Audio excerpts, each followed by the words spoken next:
disgrace here with all and everyone who I was working with after filmmaking.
I kick ass for the Lord!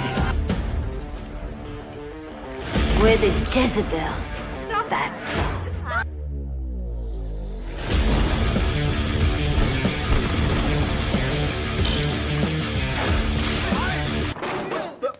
Here I come. I want you to get up right now, go to the window, open it, and stick your head out and yell, I'm as mad as hell, and I'm not gonna take this anymore!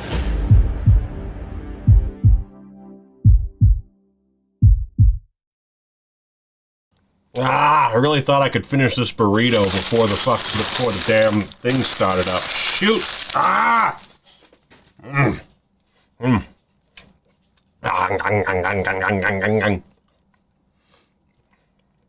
How you doing? You guys can talk. You can talk. Just talk. Just,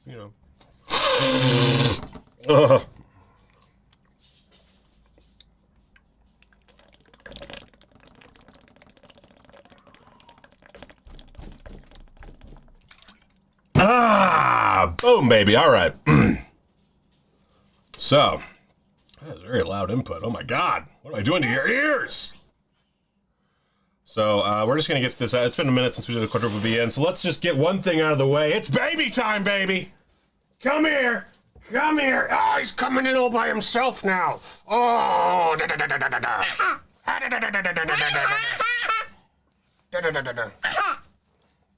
do it. Oh, okay. Can you look at the camera?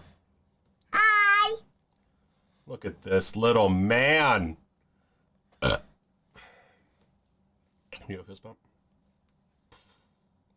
Do a high five? Is there anything you want to tell all the people? No. Can you say, like and subscribe? Like climb. See, he said it. Like and subscribe. You have to do it because the small child who's just adorable. Say join the Patreon. Say poopy more. Join the Patreon. Oh, we're gonna tell them what you're learning about in school. I love A, B, T, D, E. That's it. What about your butterflies? Yeah. Butterfly, I love butterfly. I like butterfly. Because so fun. Okay. Apparently we need to go to Finland someday. Meow. Say bye, everybody. Bye, everybody. Okay. Go away now. Oh, jeez. I make a robot now. Yes, we can make a robot. Oh, God. Stop hitting my C-stands with your bare feet, Stop woman. leaving them on the floor. That's where they belong. I'm gonna beat you with it. Okay. Ow. Okay, God, I'm so sweaty. Walked to the burrito place, got a burrito, ate a burrito in my hot-ass office. Bad mistake. All right, so I also have, the reason I didn't finish that burrito was I thought that my microphone was up, but I forgot that I had taken it down to use a part for a shoot, and I hadn't put it back up, and I don't know where the microphone holder is. So it is, it just is bongo tied to this pole up here, and luckily it has an L-shaped XLR cable, and so it kind of works really well. I actually might not even change things out. This is pretty good. Anyway, we're back on the fully resurrected Michael Keene YouTube channel with Quadruple BN, Big Bloody Breaking Blu-ray News. I got something in my teeth. Oh God, I got a little unhealthy gums. Unhealthy gums. All right, so. I didn't even notice CT says he saw Evil Dead Rise yesterday. Let's see here. Now I know why that dude fell asleep during the premiere. I enjoyed Evil Dead Rise quite a bit. My only real issue with it is that it doesn't really do anything new. I felt like Evil Dead 2013 really had its own character to it. Like it really felt like some director's particular vision, whereas this felt a bit more like a fanboy making an Evil Dead movie, which is true. Lee Cronin, talented director, very much a fanboy. And then also, it doesn't really feel like it has a strong third act. It feels like it just, like I was on this podcast last night, and I was like, I don't actually know what the point of no return is in this movie. Like, I don't even, oh, look at that. A new like. Look at that. I hope it doesn't do that for every like. Or not even the point of no return. The, all is lost moment, rather. Sorry. I don't really know what the all is lost moment is in the film. It's hard to decipher. And not because there's like a lot happening that you could consider the all is lost moment. I just don't really feel like there is a strong moment that you could say, this is the all is lost moment. And so when the ending does come, it doesn't feel as, my brain isn't working. That's why I'm doing a quadruple BN, which is like, I can do an autopilot. You don't get that sense of, euphoria or whatever when it finally ends, when it crescendos at the tail end. And, which is too bad because there's some really good moments. It takes something from the original Evil Dead 13 script that's on in that movie that really is pretty cool, but it just, yeah. Why did we need it though? I mean, do we need any movie? Come on. For me, I see this as, if it makes enough money, it's a great entry to more Evil Dead movies, which I think is a franchise that it's weird that it doesn't like come out more often, that it's been like an every 10 years or so kind of thing, because there's a lot of opportunity there, which you can tell from all the Italian ripoffs. And I think the Deadites are way more interesting than zombies.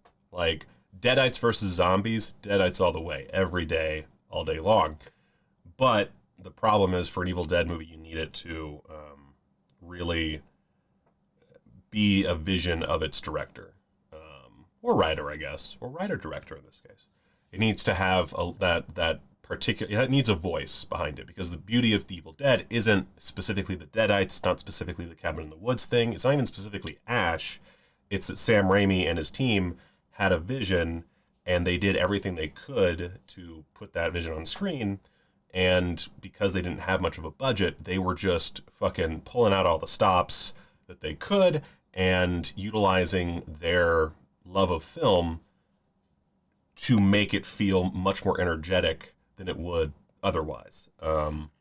And also, like, you know, Demons 2 is a perfect example of apartment buildings aren't that interesting. They can be. Look at The Raid, look at Attack the Block, look at, oh shoot, I'm blanking for some reason right now, but look at any really strong apartment-based movie, or even something like Biozombie is a good example, like, because I don't particularly care for the mall in Biozombie, but I think it's a pretty strong utilization of that environment.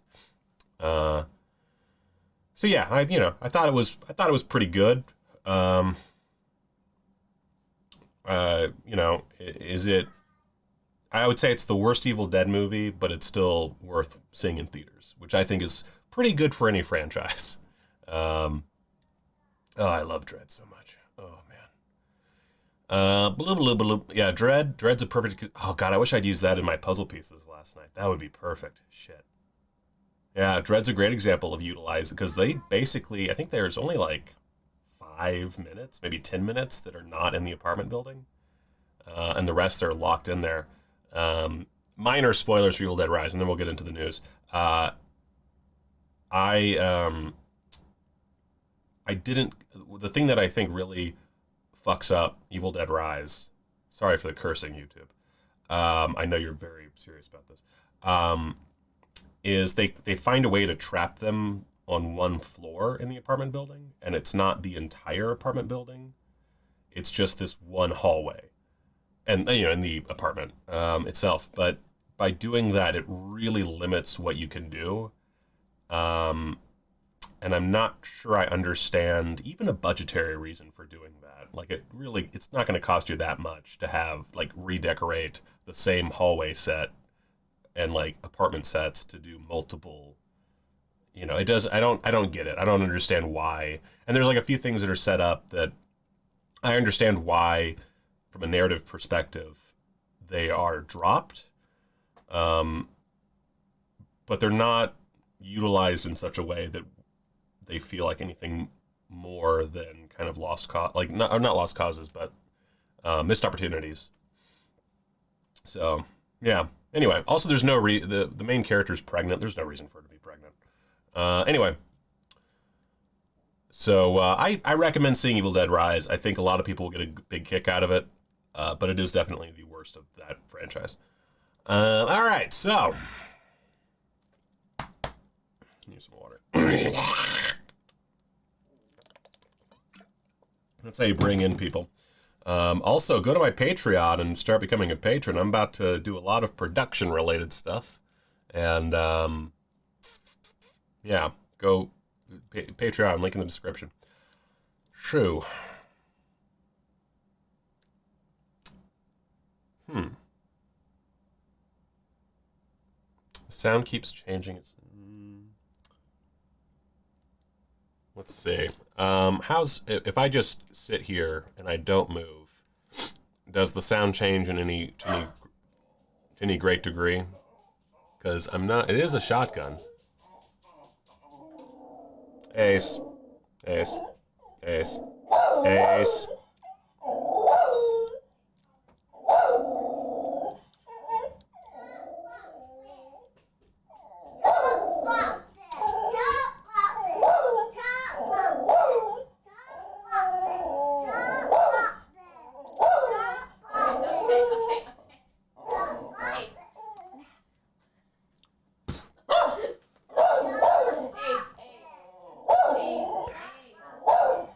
I love my family. I love them so much.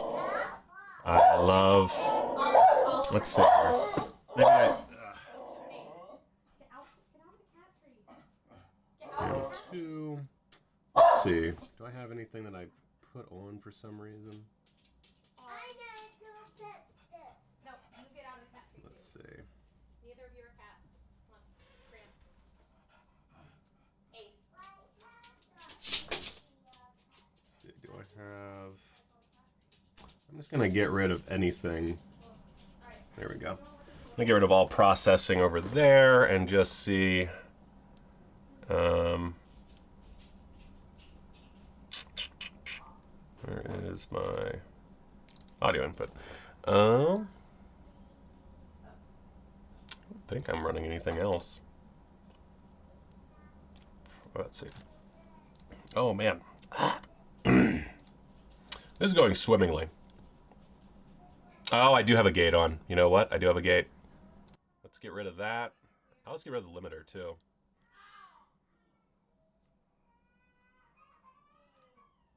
All right, now we're testing. 1, 2, 3 with, I'm gonna up my, 1, 2, buckle my shoe. I like to talk Blu-rays with you. What? Oh, buddy, what's wrong? Oh, man. You know, the great thing about live streaming and having a family is, none of it.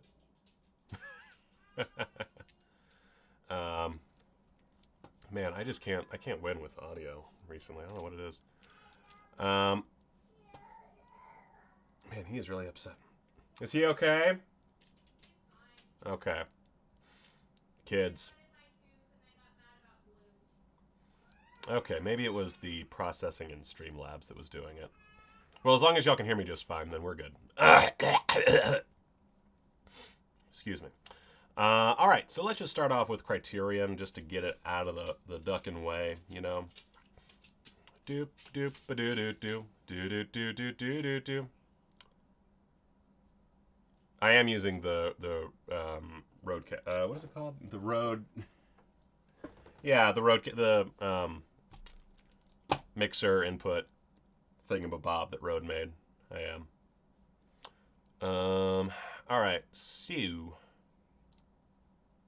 I need to just switch to a normal, like, I think you can route your microphone through, the mix pre.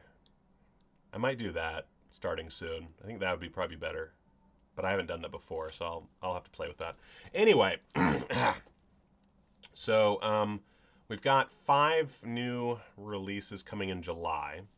The Watermelon Woman, which I sadly have not seen. This is one that I keep putting off, and of course, anytime I put something off, that means it's going to come up on the show, and I'm going to have to be a sad boy who does not watch as many movies as he should. And so, Cheryl Denyeau's The Watermelon Woman. Very popular. Wow, I don't know how popular it is. I don't have a barometer of how popularity works anymore because of how niche everything is that we talk about. But got a 2K digital restoration supervised by the director, cinematographer, and producer in collaboration with the Outfest UCLA Legacy Project with 3.0 surround DTS HD master audio. Oh, is it the default noise? Okay.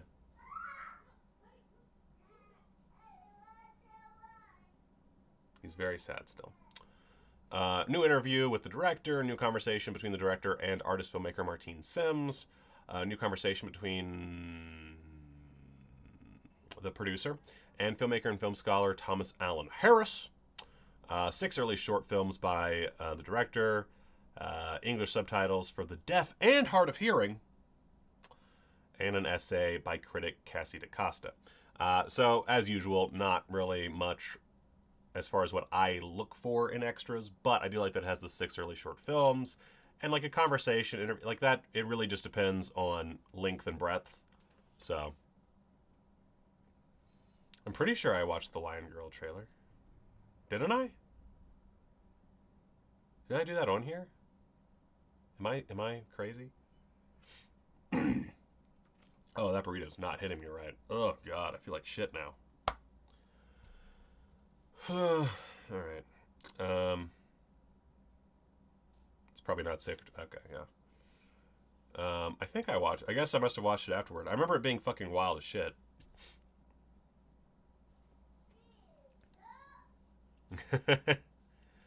All right, so yeah, that looks good. After Hours. This is the one I'm really pumped for. I love After Hours. It's at the time that I saw it, it was my favorite Scorsese movie. I'd have to rewatch it and a few others to really say that for sure, but it's at least one of my favorite Martin Scorsese movies. It's about one guy, and he just has a really bad night. That's it. That's the movie. One guy, bad night. And, oh, God, I apologize. I am just, that was a bad idea. That burrito was a bad idea. Sometimes Roberto's hits right. Sometimes it does not. Today it did not. Ugh. Yo, woman! Woman! Can you give me some Tums? I'm sorry, are you calling your wife? Hey, sweet, beautiful wife who I love with a burning passion that rivals that of 1,000 suns. Can you bring me some Tums? Yeah, that's what I thought you fucking said. Whatever did happen to Griffin Dunn, actually? Yeah, Griffin Dunn should have been much bigger than he was. CT, you son of a bitch. That's good. So anyway, great film. Love it to pieces. Let's see what we got here. Thank you.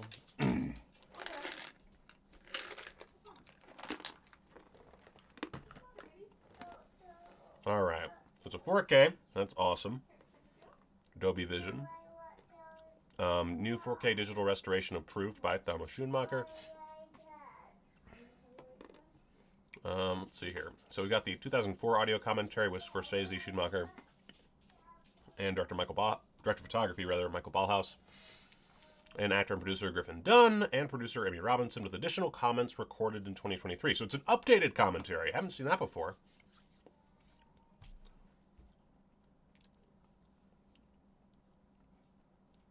Why is it so hard to hear dialogue on modern mixes? I have to resort to subs often. I think there was a video about this, actually. I'm not really an audio...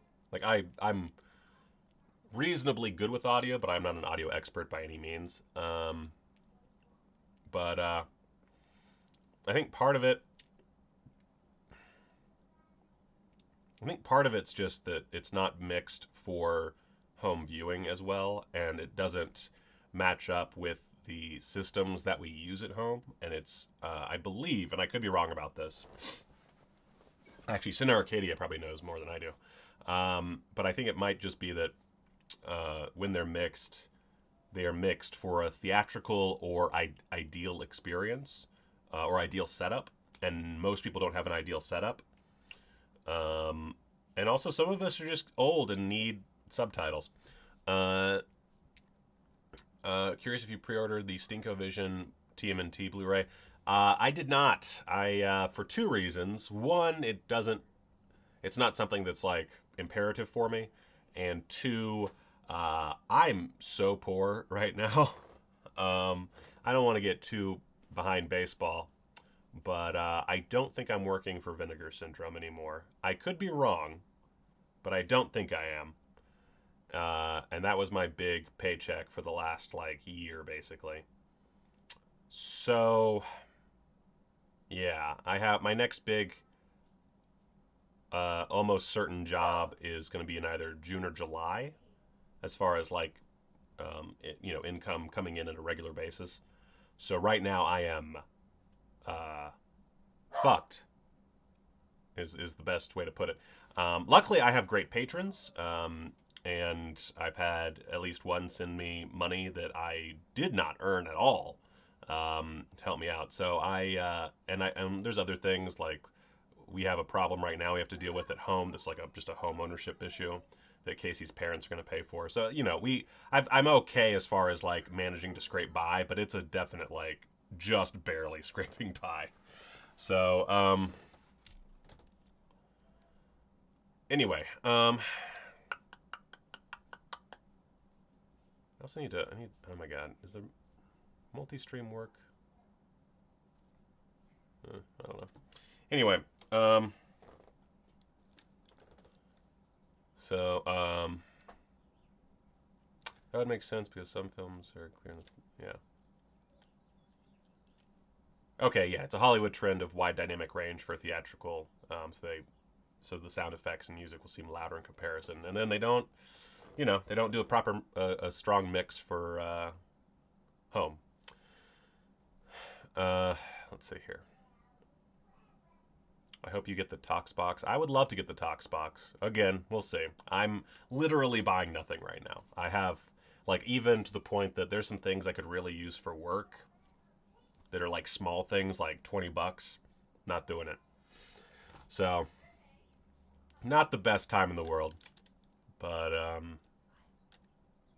anyway, that's a long, self-aggrandizing way of saying I'm not buying anything and I did not buy the TMNT box. Anywho, back to After Hours, one of the best goddamn movies of all time.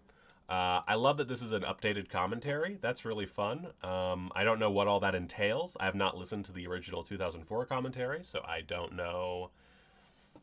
But that's cool. Documentary about the making of the film featuring Dunn, Robinson, Schumacher, and Scorsese. Also rad. New program on the look of the film featuring costume designer Rita Ryak and production designer Jeffrey Townsend. I also want to say that I'm assuming this commentary is one of those, like, cobbled together from multiple sessions, like Martin Scorsese did one, Schumacher did one, Michael Ballhaus did one, and then they, like, edit them together. I'm not a big fan of that type of commentary. I like the spontaneity of everyone in the same room together, but whatever. Then we got a documentary about the making of the... Oh, I already said that. New program, I did say that as well. Deleted scenes, trailer, English subtitles for the deaf and hard of hearing. They're really going hard for that hard of hearing audience. And an essay by critic Sheila O'Malley. And yeah, that's the thing. That's probably that's one that I am definitely picking up as soon as I can.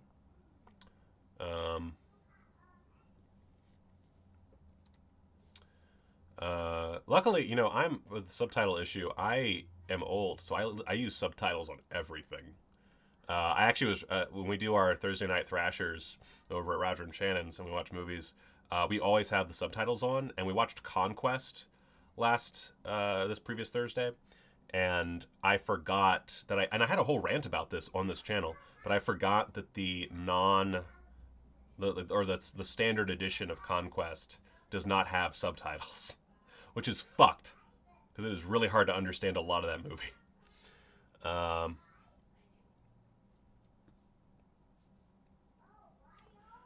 I also had that problem with Evil Dead Rise, where I was not entirely sure what was being said a few times. And it was like little things, too, where I was like, did I miss something? It took me forever to realize her name was Mary Beth. All right, the Renowned Westerns, 5 films directed by Bud Bedecker. I feel like Justin DeClue, like maybe on Important Cinema Club, was just talking about this. Like, that we need some Bud Bedecker Western, or just movies out and about. So this is cool. I'm sure he had a little orgasm, little Canadian orgasm. The 5 briskly entertaining, vividly performed westerns made by director Bud Bedecker and strapping star Randolph Scott in the second half of the 1950s transcend their B-movie origins to become rich, unexpectedly profound explorations of loyalty, greed, honor, and revenge. Often grouped under the name Renown, after producer Harry Joe Brown and Scott's production company, and colorfully scripted by Burt Kennedy and Charles Lang. These films seem to unfold in a world unto themselves, staking a claim between traditional westerns and subversive genre revisionism of the 1960s. And it is a loud house today. Representing the crowning achievement of the underappreciated auteur, Bedecker. 4K. Oh, I didn't realize this was 4K. Holy shit. So 4K, $120. I really want this as well. This one, I'm very, I don't really know Bedecker's work, but I've heard it talked about enough, and I like westerns enough that I really want this. I might check one out streaming somewhere and then see about it.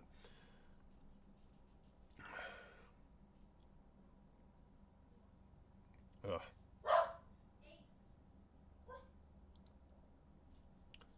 Let's see, Breathless 4K. That's fine. That's cool. I don't know that Breathless needs a 4K, but it certainly is deserving of a 4K. So, which I haven't seen Breathless. You know, it's no Richard Gere Breathless, but it's pretty good. It's I mean, it's one of the most important films in the history of cinema, just by virtue of what it did to movies. It's not even necessarily that Jean-Luc Godard was really the trailblazer that he liked to say he was, but this was the movie. This was the one that really nailed into the public consciousness, and you had to take a real nice hammer to get that nail out of your brain. It's a metaphor that doesn't quite work. Anyway, 4K restoration. Oh shit. Okay. Interviews with director Jean-Luc Godard, actor. I think this is all just the same shit from before, right? Interviews with all these people, 2 video essays, a French documentary from '93, a 1959 short film by Godard, and an essay in the booklet. So, I mean,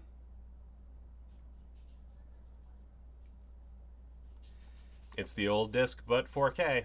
So, if you really want that or need an upgrade, there it is. And then finally, One False Move, which is another film that I have not seen, but it's been on my list for a long time. So, reuniting, or is it reuniting, or what year was this? This was 1992, and then, what year was, this was before,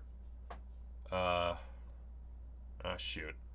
I just talked about this in a video, too. The fucking, Simple Plan. I think Simple Plan was late 90s, so this was, the initial Bill Paxton, Billy Bob Thornton crime movie. About a small town police chief. I wish he was a small police chief, like he did the Gary Oldman in Tiptoes. Anyway, a small town police chief, Bill Paxton, concealing an explosive secret, a pair of ruthless drug dealers, co-screenwriter Billy Bob Thornton and Michael Beach, who leave a bloody trail in their wake as they make their way from Los Angeles to Arkansas. And an enigmatic woman, Cinda Williams, caught in the middle. The way these desperate lives diverge becomes a masterclass in slow burn tension thanks to the nuanced direction of Carl Franklin, whose haunting film travels a crooked road across America's most fraught divisions, urban and rural, black and white, while imbuing noir conventions with a wrenching emotional depth. Yeah, never seen One False Move. I suck. I don't know what to tell you guys. 2 of the Bedekers are on Tubi. Sick. Hell yeah. Thanks, Tubi. And also, the best place for you to go and watch The Head from director Michael... Wait, I need to do The Head from director Michael Keene. Say, don't you love quality shot on video cinema? Well, you can check out one such film today over on Tubi. Search The Head on Tubi. Also available on Troma Now. All right, so, oh god. So this is another 4K. They're really going all in on these 4Ks.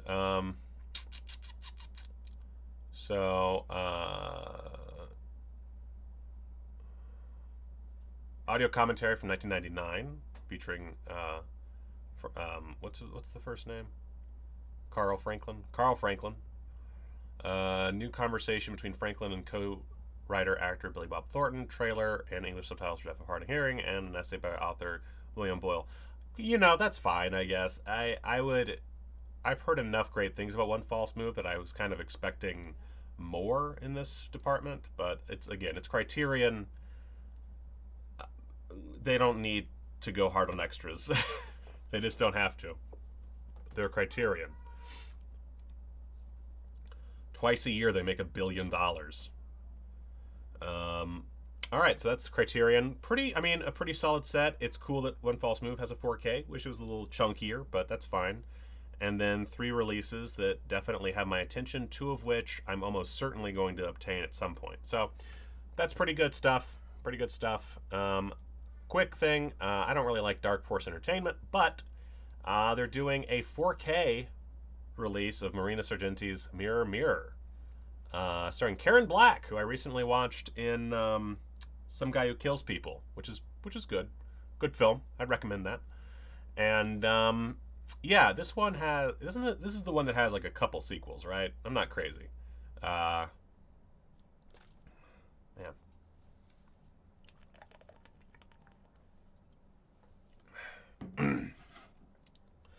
By the way, there is a Blu-ray for the head coming. It's just it keeps getting pushed, and I can't do anything about that. Honestly, it's just not in my power.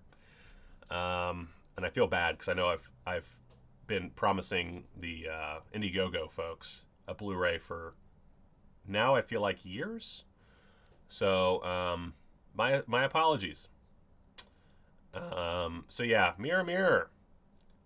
I don't really have anything to say about this because it's just that they revealed they're doing a 4K and it's expected to arrive on the market later this year. I just was not expecting a 4K of Mirror Mirror. So cool. And then let's go into the Shout Factory zone. So these are I've never seen Future Kick or Crime Zone. I just find this double feature delightful sounding. Let's see if it. Yep, nope. I was like, oh, is there going to be some special features? Nah, dog. Nah. It's another one of those exclusively limited to 1,500 units. And again, nothing in the extras. There is an alternate cut that's 72 minutes of Future Kick, which is 8 minutes shorter than its proper runtime. You know what? Never mind. Why did I even bring this up? Dance with Death and Dance of the Damned. Also 1,500 units, $30 a pop. Also, all of Dick and Shit in the extras. Cool.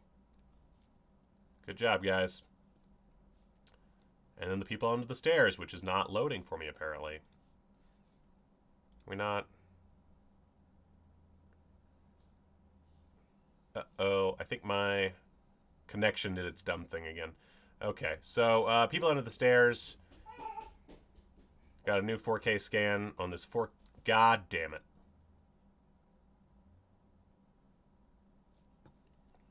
All right, CT says apparently Demon says Mirror Mirror is his biggest. That's crazy. That is crazy. I'm going to now look up this news on my phone since apparently we are not going to be able to get on here, and I think I'll have to reset my router, which will destroy the stream. So, cool. All right, that's great. Thank you, CenturyLink. I appreciate it. Thank you so much. All right, Shout Factory, People Under the Stairs.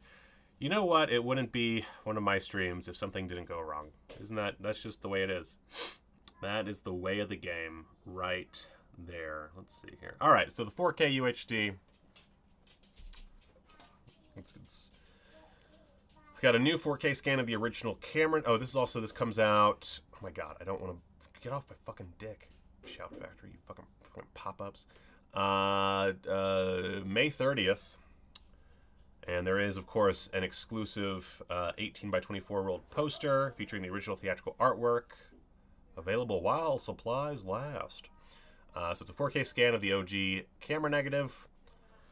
Dolby Vision, blah, blah, blah, blah, blah. Audio commentary with director Wes Craven. Obviously not new. I don't think there's anything new on this disc. Audio commentary with a bunch of actors. Audio commentary with Brandon Adams, who's another actor, moderated by Callum Waddell. There's an interview with Wes Craven, an interview with actress AJ Langer, an interview with actor Sean Whalen. Underneath the floorboards, filmmaker Jeffrey Reddick recalls the lasting impact of the film and a theatrical trailer.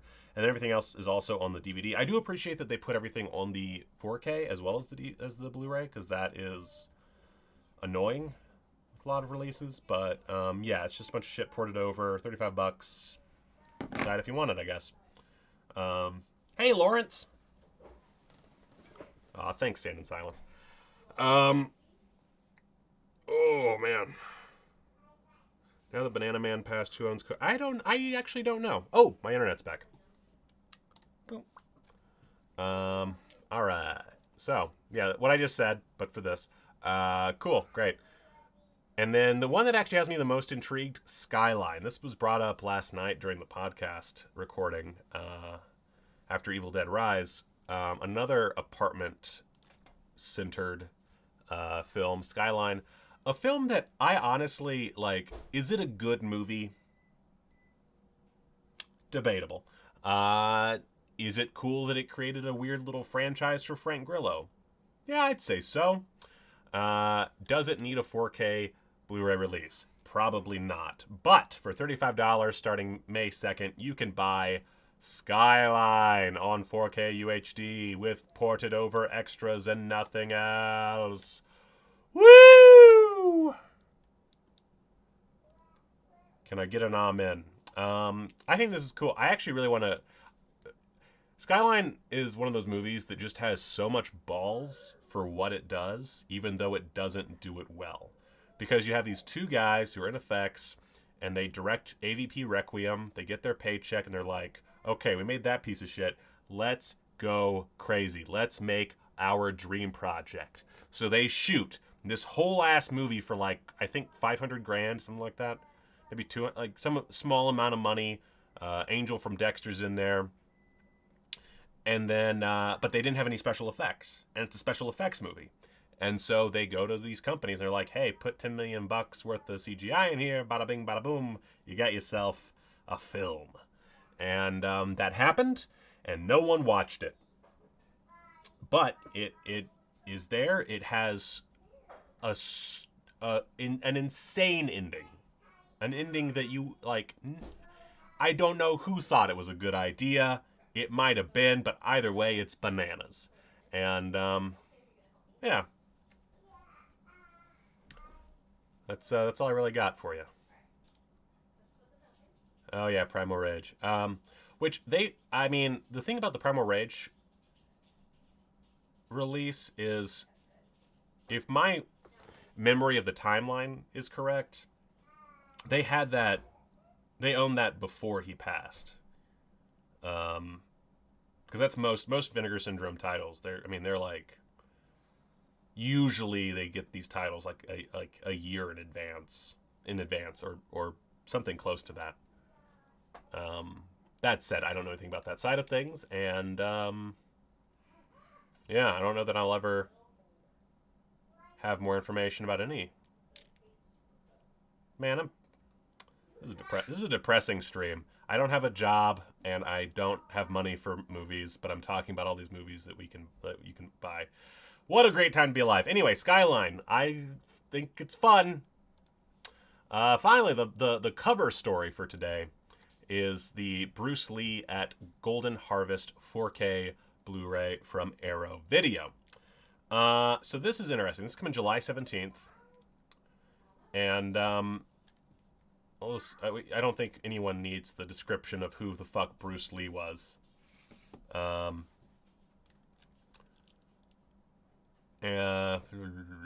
special features and technical specs.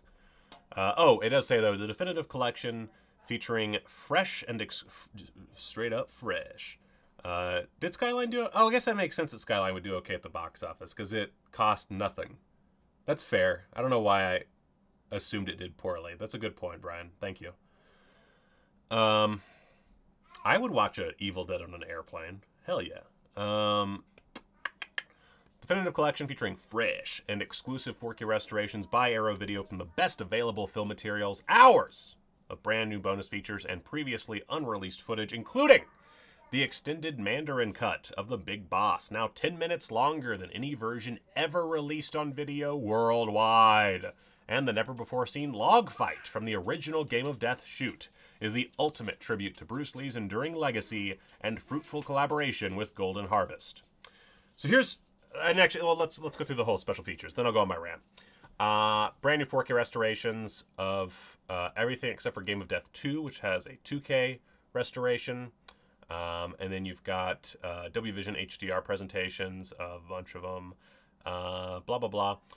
Newly restored original Mandarin, English, and Cantonese mono audio. Newly translated optional English subtitles, plus subtitles for the deaf and hard of hearing on the English dubs.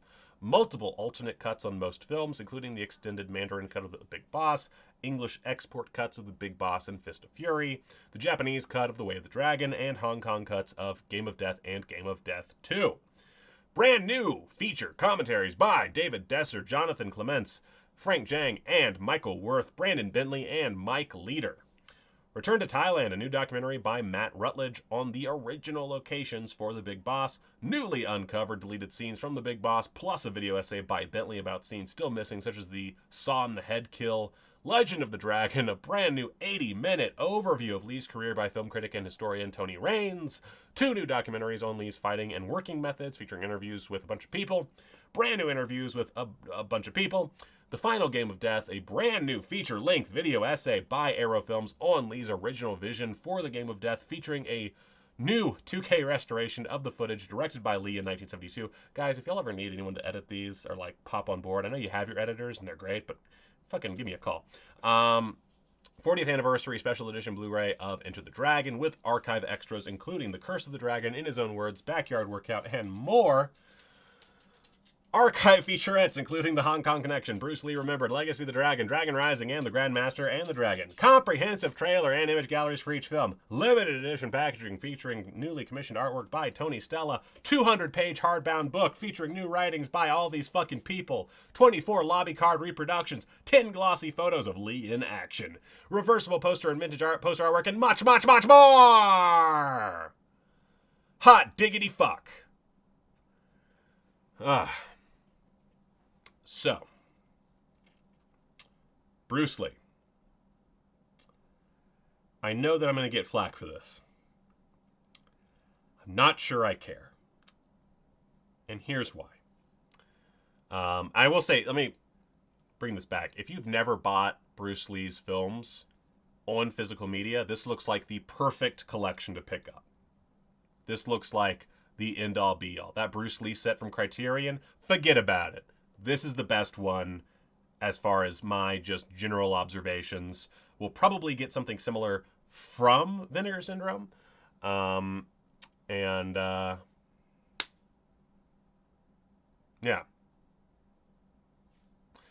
Now, the problem with Bruce Lee on disc is that Bruce Lee's estate has a very tight control over how his legacy is presented. And I mean, you just look at, like, you know, the backlash over the Once Upon a Time in Hollywood representation, and let's see, blah blah blah blah. Yeah. And so you don't get everything you could possibly want necessarily, and that includes, like, it'd be cool to have some Bruceploitation in these sets, but I think it's probably kind of tough if you're gonna get the rights to put out Bruce Lee movies to also put out Bruceploitation. I feel like there'd probably be some backlash to that. And beyond that, I don't like the lionizing of individuals. I think that, you know, this idea that Bruce Lee was like this perfect human who had no faults is stupid. I think it's a dumb thing. That's why, like, when there was that backlash against Once Upon a Time in Hollywood, I found it so frustrating, because it's like, yeah, if you read the biography that came out a few years back, he was kind of a dick. And that's fine. He had every right to be a dick. He had a shitload of charisma. He was an amazing fighter. He had this whole, like, how to be shot and edited thing down. Like, he had, if he did not die, he would still be one of, I mean, obviously he is, even though he died, but he would still be, without that whole, like, sudden death, you know, legacy, he would still be one of, if not the greatest martial arts stars of all time, period. But that being said,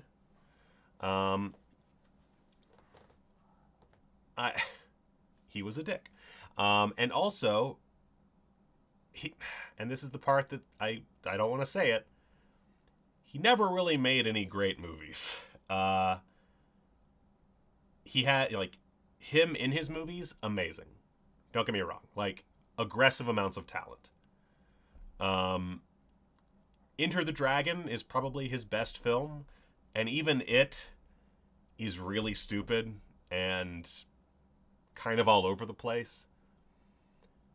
And so it's a frustrating thing because there's all this, like, you know, buy it again and again and again, but, like, none of these movies are really that great. Like, I do really enjoy Enter the Dragon. I'm not saying it's a bad movie. I'm not saying any of these are necessarily bad movies, but, you know, they're pretty flawed. Like, they're very flawed films. And so it doesn't really get my goat to just be presented with the same bunch of films that I've been presented with over and over again.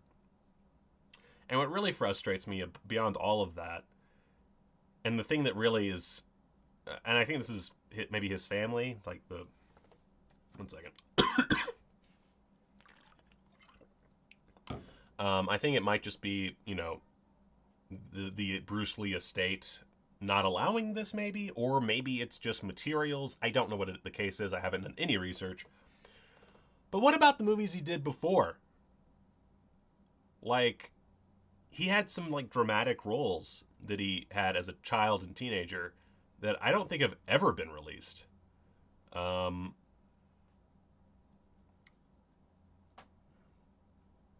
so I don't really understand, other than those two reasons, why we haven't seen those. That's what would get me to buy a new set, is to see his, like, legit origins. But that all said, again, this seems like a great set. I just don't give a fuck about Bruce Lee sets anymore because there's been so many. All of those films have been released 15,000 fucking times. But this does seem like a great set, all said and done. So it's one of those, like, not really for me, unless it's, like, on sale. Like, I might replace my Criterion with it, maybe. But, like, when am I going to watch these? You know what, Brian? I'll give you this. I have not watched Fist of Fury since... was a teenager? I don't remember when I saw Fist of Fury, but there is every possibility that if I rewatched it now, I would love it. I don't know. So I'll give you that one. Some of these movies I would have to revisit, but I have revisited Enter the Dragon fairly recently. It's, you know, his most widely known and watched film, and it's pretty good. That's about it. Which is fine. There's nothing wrong with that. I buy so much garbage. And I'm by no means dissing this as a release, by any means. Obviously, a lot of work went into this, a lot more than Criterion put in. So this is like the definitive set, but it makes me sad that we don't get those early films, and I find the whole Bruce Lee thing kind of annoying, just by virtue of, it's like, no one will ever beat Bruce Lee. No, I mean, plenty of people are better than Bruce Lee. He was great. He was one of the best of all time, no doubt about it. But there's plenty of great fighters who are alive, who have great screen presence, who made better films. I think it's only because he's fucking dead that people say he's the best of all time, and that just annoys me. But still, this looks like a cool set. That's what I will say. It looks like a cool set. I do not want to diss the set or even Bruce Lee. I just find the way that people react to Bruce Lee annoying. But cool looking set. I should have gotten my Bruce Lee set from the living room, the Criterion one, and compared and contrasted, but I didn't do that, and that's a whole bunch of steps away. So we're gonna move on from that to Prison Girls. Yeah, the natural next step in this conversation. Prison Girls 3D. So Kino continuing their love of 3D that comes out every so often. Tom DeSimone's Prison Girls 3D from 1972 will be available on June 27th. And, the Reform School Girls guy. Right. The first real adult film in 3D. 6 female prisoners are given a weekend furlough in preparation for their upcoming parole. While out, the groovy jailbirds have miscellaneous sexual experiences. Some good, some bad, some downright shocking. This is just like a sexploitation movie, right? I'm not crazy. Let me just do a little looky-loo over here real quick. Prison Girls. Yeah, just a normal sexploitation movie. When are you going to start putting out porn, Kino? Come on. I could have... If I just read the cast list, I could have giving myself the right answer. Anyway. Newly restored and remastered in 3D by 3D Film Archive. Hell yeah, keep doing what you're doing. New audio commentary by horrorfix.com's is... Yeah, y'all didn't need it. That's a weird way. Okay, anyway. G. Chandler and Ash Hamilton. Deleted scene. Theatrical trailer. Limited edition O-card slipcase. And original English subtitles. Prison Girls 3D. Siskel and Ebert? Oh my god. I gotta see that.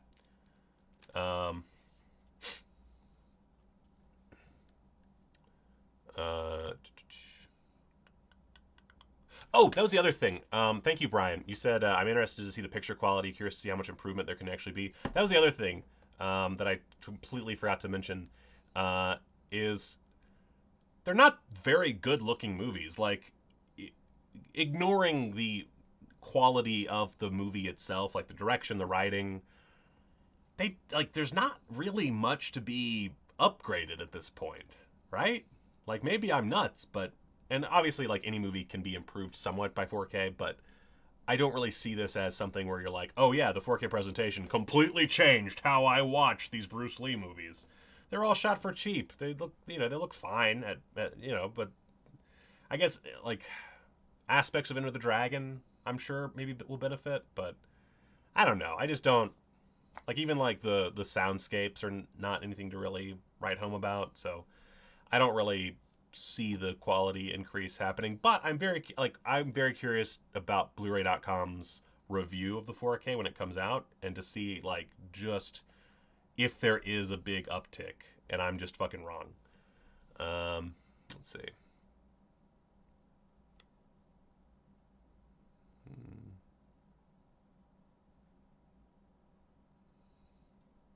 All right. So, Prison Girls 3D, dope. Mr. Wong collection, love it. Let's see who's oh right, Boris Karloff as James Lee Wong, the eminent gentleman sleuth of the printed page, in 5 taut tales of mystery and murders for Monogram Pictures, and director William Nye, who did The Ape. I kind of want this, if only because Monogram Pictures is one of those companies that I see as like a big inspiration for me. I've never watched any of the Mr. Wong movies. I do enjoy some, like, really dated Yellowface, I'm not gonna lie. Although usually anything I don't know what it is about movies that feature Yellowface, but they're almost always really boring, like, for the most part. And it's like there's like, even oh shoot, that Paul Naschy movie where he's the movie star and he takes on the various guises throughout the film, and at one point he's Fu Manchu and he's literally in Yellowface. That movie is a fucking slog and a half. Although, ironically, one of the best scenes is when he dons Yellowface, so I don't know. Orson Welles did not shoot an adult film. He helped to edit I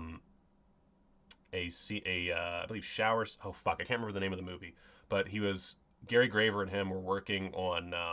My brain's. I'm forgetting the movie that Orson Welles made. That movie that eventually got released on Other Side of the Wind. They were working on that film, and Orson needed Graver to, like, edit something or do something, and so Orson Welles edited this shower sequence from this adult film that Gary Graver made, and I wish I remembered the title of that movie, but I do not. He definitely didn't, like, he did not have a problem with adult films, which is another reason that Orson Welles, absolute goat.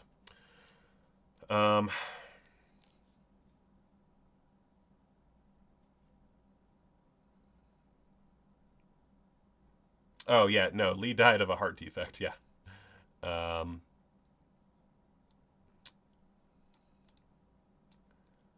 Let's see here.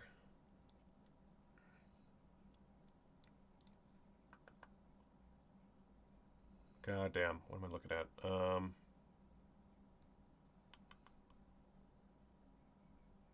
No, it was, I think, a heart defect that was exacerbated by aspirin? Is that what happened? Like, he was maybe, like, allergic to I don't remember the exact... Cine Arcadian, I think, knows the whole story. Anyway, Revenge of the Pink Panther was not boring. I've actually never seen Revenge of the Pink Panther, so maybe that's one. And to be fair, like, I think that Jess Franco's Fu Manchu movies are enjoyable enough. They're far from the best Jess Franco movies. I put them like in the bottom 10 of everything I've seen, but he definitely made it more interesting than it was prior. I don't know. I think you need like a certain level of sleaze to really pull off. Well, needed a level of sleaze. You can't really pull it off at all anymore, but at the time, I think you need a certain level of sleaze to like boost the fact that everybody's or that a character is in yellowface. Anyway, so Mr. Wong Detective, The Mystery of Mr. Wong, and Mr. Wong in Chinatown, plus The Fatal Hour and Doomed to Die, aka Mr. the Wentworth Castle. I also just like Boris Karloff, so this is one I definitely want to get. I can see a Kino sale coming up where I'll be picking that one up, and that is June 20th. They're also putting out a 4K of Ronin, which I thought had already happened for some reason, but I guess I was wrong. This is also June 20th, and I have not revisited Ronin. God damn it. Do you actually need me to bring Casey in for a little bit? Because that's unfair. I'm doing my best, guys. I'm sorry that I'm not my wife. Oh, there we go. Thank you, CT. Anyway, point is, didn't die of anything illicit, but might have had an issue. So special features, it's all just ported over stuff, obviously, plus a 4K restoration. I'm always a bit, I always wait for Kino releases to come out and get reviewed because I never trust them. Like, I like Kino a lot, but they are one of the companies that screw shit up the most. It's them and Arrow, basically. And Kino's probably the first one to really have like bad image quality out of a batch of discs. They're just all over the place. That's the thing about Kino. They're all over the place, which is great in so much as they put out a ton of shit. But because they put out so much, sometimes things go awry. There's that one Roman Polanski movie where the audio was all jacked up, for example. But that being said, this is Ronin. I'm sure they put a lot of work into it. I have not watched this thing since I was in high school, I think. Maybe college. So I'm very interested to return to it. Yeah. Oh, and has that really awful CGI moment with the car. But also one of the greatest car chases of all time. So, and then also from Kino, we've got The Manchurian Candidate on 4K. We've got some details on that. It's, again, 4K restoration, ported over extras. It does have the that old commentary by John Frankenheimer. This is one of those, like, I wish Kino put more effort into their extras, because I feel like this is one that really deserves it, but I guess not. Bitter Moon, thank you, Video Store Review. Bitter Moon was that Polanski movie with the fucked up audio.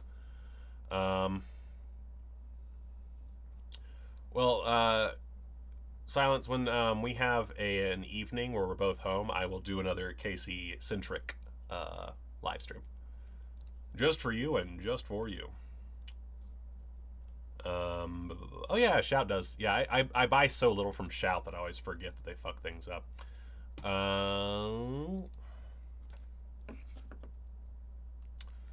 And then one that I love, The Draftsman's Contract from Peter Greenaway. I just talked about this on a stream not that long ago.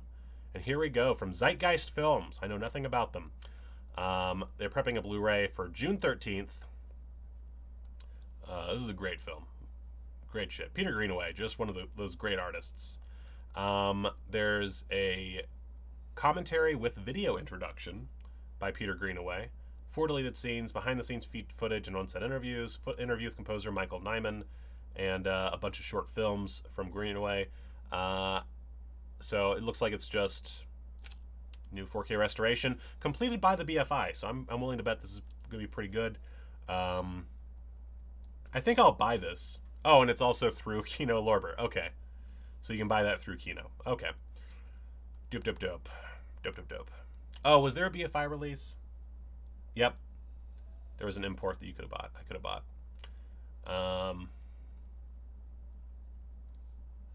Yeah.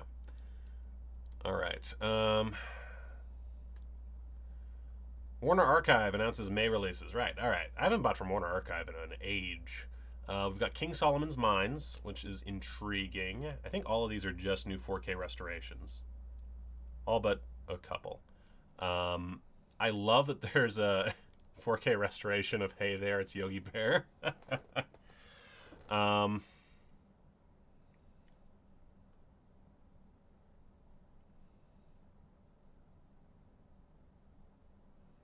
glad you remember that, Brian. So King Solomon's Mines, nothing really there. Hey There, It's Yogi Bear, also not really a whole lot going on. There is 2 other Yogi shorts, I believe, but all right. There's Queen Christina, starring Greta Garbo, which, I mean, just the fact that it stars Greta Garbo has me interested in potentially buying it, but it's, again, not really a whole lot going on. I do like that it's a 4K restoration from the best surviving nitrate elements, so it's the best you're going to get. That's rad. But again, not a whole lot in the way of extras, which is sad. I feel like that's something that should have more extras. Obviously not like interviews or comment. Well, I mean, you could do like a classic film historian commentary. Come on. The Courtship of Eddie's Father. I haven't seen that one. But again, like, I mean, it has Glenn Ford, has Ron Howard, has a Tyke, Vincente Minnelli directing. So, you know, cool. Again, not much as far as extras. You do get a Tom and Jerry cartoon. Oh, you know what? I bet. Well, no, that. Never mind. I was about to be. I might have been stupid just now. Scratch that. All right, I'll have to pick up Queen Christina at some point. Boy with the Green Hair. Is that? Let's see. Robert Ryan, Pat O'Brien, Dean Stockwell.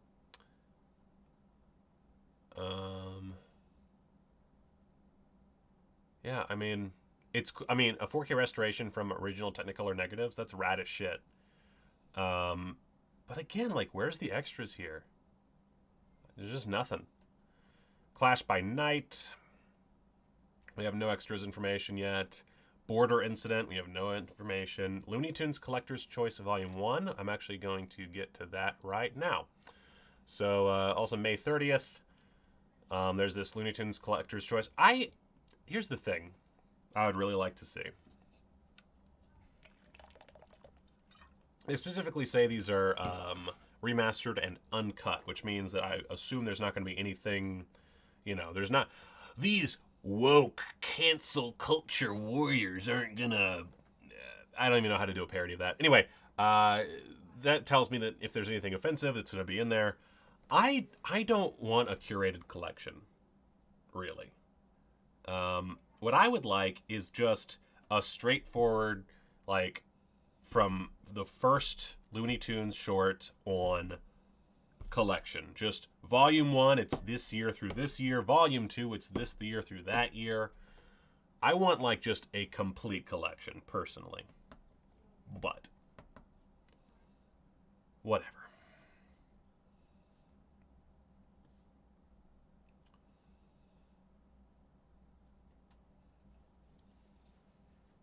I mean, look, I don't know if Ragnar, if you're being for real, but,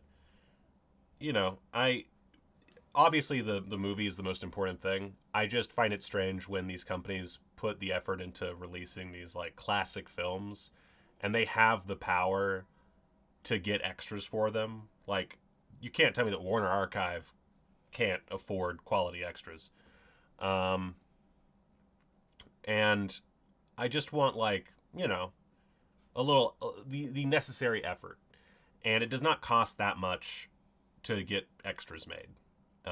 It's not the cheapest thing in the world, don't get me wrong, but if you're a big company like Warner Archive, like Criterion Collection, you can afford to splurge on some extras. But instead, because you're a big company and you can't fail, you don't do that. And that's lame. Anyway, so as far as this is, I mean, this has a bunch of really strong classic cartoons. Beanstalk Bunny is really good. I sometimes forget which title is which on these. Let's see, Hip Hip Hooray, or Hip Hip Hurry, sorry. A Mouse Divided, Little Orphan Airedale,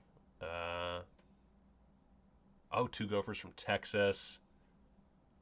The Goofy Gophers never get their fair share. Tale of Two Mice. I really like Babbitt and Costello. Yeah. Ugh.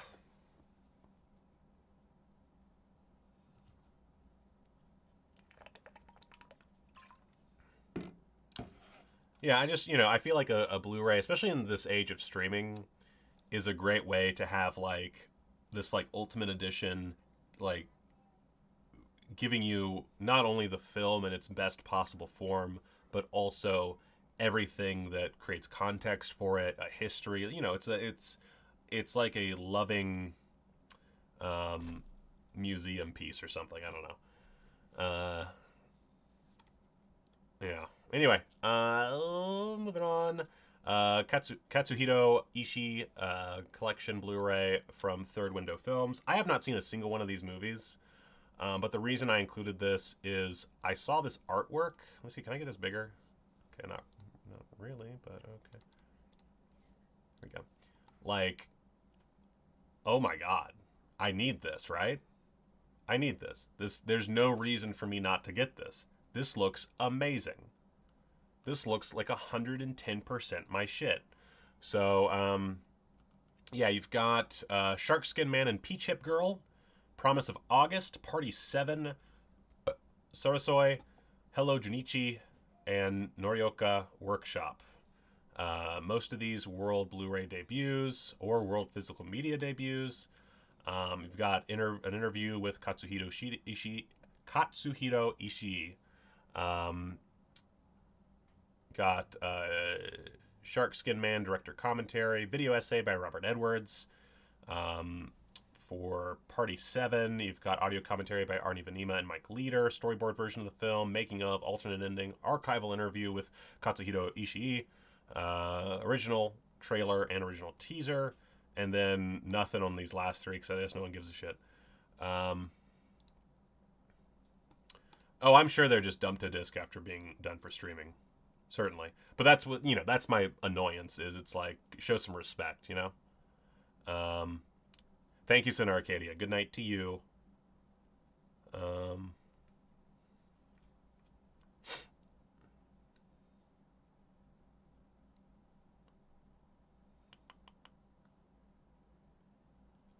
But yeah, this looks cool. I don't know these movies, but they look rad as shit. I will say, Ragnar, I do agree with you. I don't. On the one hand, I like the fancy packaging on a lot of things. I think it's a lot of fun, and like a nifty extra thing. I don't know that I don't like the I guess collector's market of buying something to sell, like the cardboard later or something like that kind of thing. That kind of bugs the shit out of me. But at the same time, I really like extras. That's my big thing. I like extras, they started really doing them with laser discs, and then DVDs, like, fucking nailed everything seemingly right out the gate. And some companies still put together great extras, but, it doesn't take much to do, like, I don't know, a historical video essay, for example. If you really don't have the money, like, a video essay would cost a company, theoretically, you could do it for as little as like $500. knowing the rates that are out there. Oh, and Lawrence Harvey says this is worth getting just for Shark Skin Man and Peach Chip Girl. Perfect. So yeah, I'm gonna check these out, or try to check these out. Actually, I'm gonna make a note to myself. Brain. And let's see here. What do I have to? What note do I have to make? It's Katsuhito Ishii. All right. Okay.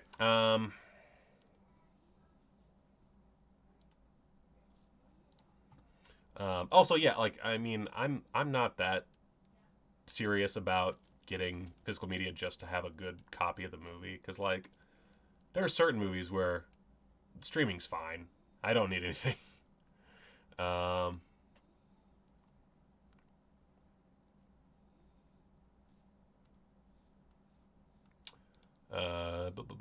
Two last things. Invaders from Mars is getting a release from Ignite Films on 4K UHD, which the idea of Invaders from Mars being on 4K UHD, you know that we're in a weird time. Like, what a thing to see. And this is great, because I've never finished Invaders from Mars, because I started watching it on, I'm gonna say Amazon maybe, and the quality was so shitty. I was just like, nah, I'm good. I'm done. Never mind.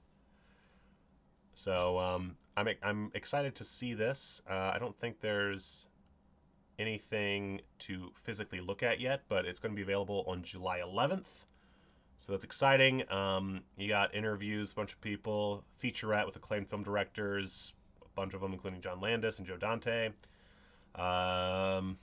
Joe Sales introduction at Turner Classic Movie Festival in Hollywood, April 2022. Before-after clips of the restoration. Hell yeah, I love that. Restored segments in 2K of the alternate international version. Gallery with original press book pages, behind-the-scenes photos, and the restoration, or from the restoration process. Restored 4K original 1953 trailer and a newly commissioned trailer from 2022, plus optional English and all kinds of other languages subtitles for the main feature. So this is, like, look at this. This is a fucking great looking release for fucking Invaders from Mars. That's amazing. We need more of this. Come on, guys. Beautiful. July 11th, baby. All right. And then finally, just a little quick note. Blue Underground does have a brand new 4K restoration of Bob Clark's Death Dream, prep for 4K. I don't remember if I talked about this before, because I don't remember my last live stream at all. But I thought I'd just bring it up again just in case.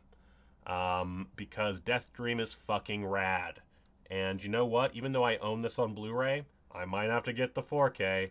Although that is me being a bit hypocritical, because I don't know that this needs a 4K release.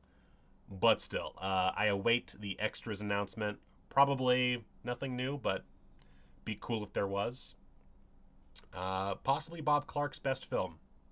I said it. I said it. Baby geniuses ain't got nothing on this. Anyway. That is it. My throat's starting to hurt. Yeah. I'm going to do some live streaming for patrons. Maybe tonight? I don't know. It depends on a few things. I have a few things I need to work on. I'm also working on a Patreon post about Evil Dead. I might do a live stream on it. I don't know, because I said everything I really needed to say in this video at the top. But maybe we'll talk about that another time.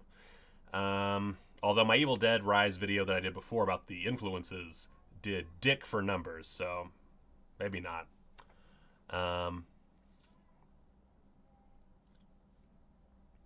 Oh yeah. Oh my God. Yeah, I agree with you, Twitch of the Death Nerve. Yeah, I could use a little bit more. Anyway, with that all being said, I'm not gonna be able to talk starting soon, so let's fuck right off.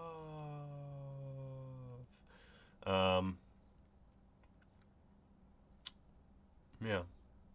Maybe, by the way, before I go, like the video, all that shit, but also, comment below and let me know, what you'd like to see me talk about on live streams in the future.